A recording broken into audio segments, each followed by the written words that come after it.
பொருட்கள்: 200 கிராம் பச்சரிசி, 200 gram புழுங்கரிசி, 1 gram உளுந்து, 100 கிராம் கடலைப்பருப்பு, 100 கிராம் துவரம்பருப்பு, 5-6 வரமிளகாய், உப்பு, சோம்பு, அரிசி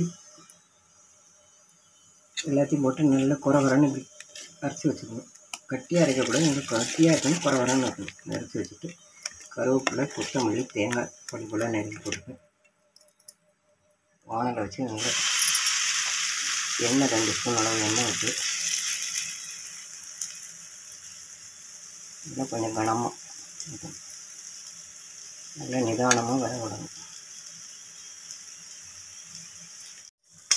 அடை ஒரு பக்கம் வந்துச்சு, இன்னொரு பக்கம் திருப்பி போட்டு இன்னொரு பக்கம் நல்லா வெந்துச்சு, அடைய எடுத்துட வேண்டியது.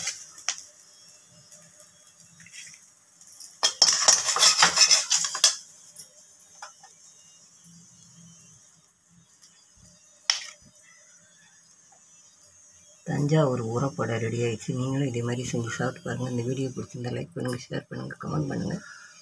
மணிஸ் கிச்சனை சப்ஸ்கிரைப் பண்ணுங்கள். உங்கள் ஃப்ரெண்ட்ஸ் அண்ட் ரிலேஷன் ஷேர் பண்ணுங்கள். தேங்க்ஸ் ஃபார் வாட்சிங்.